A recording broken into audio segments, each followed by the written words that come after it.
lot of focus is placed on the status of Dereck Lively II. He is listed as questionable on the injury report as he continues to recover from a neck sprain. Today was his first workout since the injury. He participated in shoot-around at Target Center before this Game 5 matchup tonight, and he went through a lot of the typical stuff you would see at a shoot-around where, he did dynamic stretching with an athletic trainer, member of the Mavericks training staff, and then he also worked with Sean Sweeney in big man drills as he typically would, whether he was injured or, in this current situation. So a lot of the sign points towards optimism about his status for tonight's game.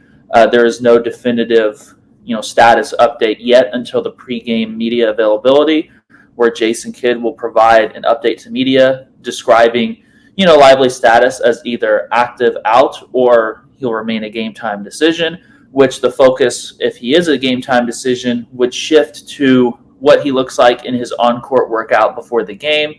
And then a decision from the Mavericks would be released, and we'd find out more a little closer to tip-off. We had a few minutes to talk with Dereck at the shoot-around, and he mentioned that he's still figuring out what he can and can't do. And I'm going to integrate some of his comments and provide some of this commentary, kind of setting the stage for those comments. So let's start with him discussing, still testing out what he can and can't do on the court. Testing it out, getting knee in the back of your head ain't easy. Kind of just make the chain reaction go down your back, put it on your neck. So just trying to be able to just be more cautious of my body, trying to figure out what I can and can't do, just testing it out. As you see me doing right now, with the touch shot, just doing out what I can do. One reporter asked Dereck if he's in pain currently. Are you in pain? Discomfort. We're not going to call it pain. We're going to call it discomfort. But everything in my neck was locked up from right after I got hit. So it's just been a lot of treatment, a lot of stretches, just a lot of just being able to just know what my body, listen to what my body's telling me. He said he's not going to call it pain, but rather discomfort. And, that's something to watch in Game 5 if he does end up managing to play. Are you having any range of motion issues? No, first couple of days I did, and it's really just been coming down to treatment.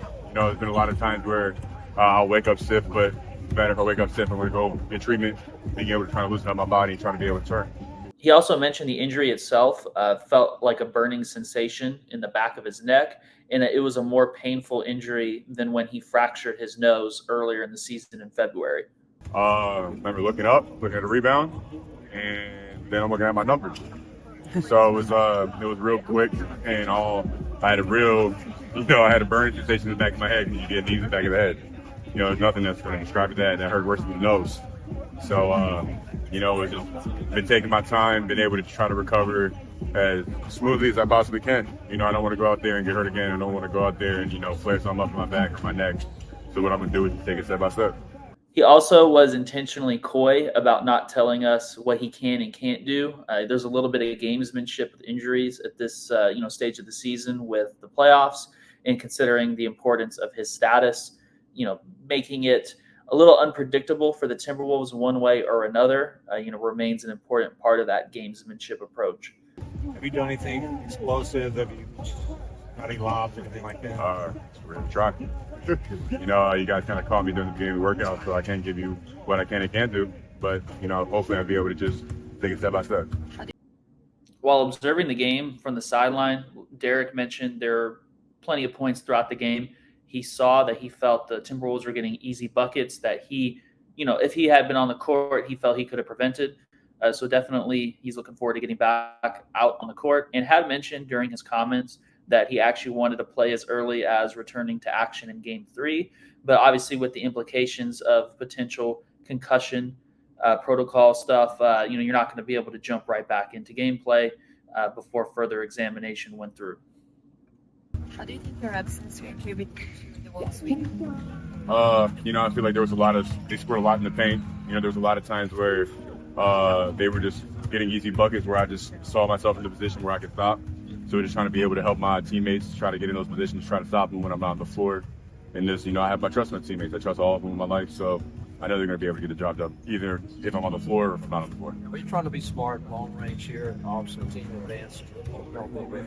Exactly. That's really what we're looking at. So trying to be able to understand the timeline of my body, timeline of the team, trying to understand what we can and can't do. Dereck also mentioned that he had noticed the aggressive help defense that Minnesota has been playing, particularly against the short roller, with their nail help, sending that early rotation and meeting, the offensive player in the pocket receiving the ball pretty early to prevent the drive and make it a little more challenging to make reads. So he's, going to be prepared to be able to make those passing reads that he saw from the sideline if he was to apply that on the court. What were the things you saw as a spectator watching the series that you maybe didn't realize when you were out there getting minutes? How open some of the spots on the floor is. Whenever they send two people on the ball and they have a heavy nail to make sure that they get past the short roll, that means 1.5 person. The two people are open on the side. So to be able to being able to get the pass to them, having them cut to get to open space, trying to find the open area. There's times where we hear everybody talking about how they're the aggressors, so we got to be able to be the aggressor this time. You watched this video all the way through. I appreciate you for doing so.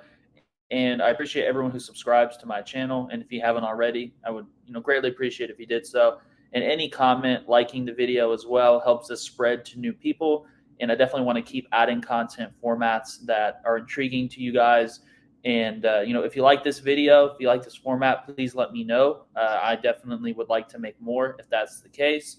But definitely figured this could be a helpful way to get you guys updates so you don't have to, focus on a lot of different, platforms trying to find information. I can provide it kind of all in one here, in addition to things like the press conferences before and after games and the shoot-around interviews, and then also the analysis breakdowns as well. I have some more content ideas that I'm going to try to get into, throughout the rest of this season, and then maybe see what works and utilize more going forward. But thanks again for the continued support.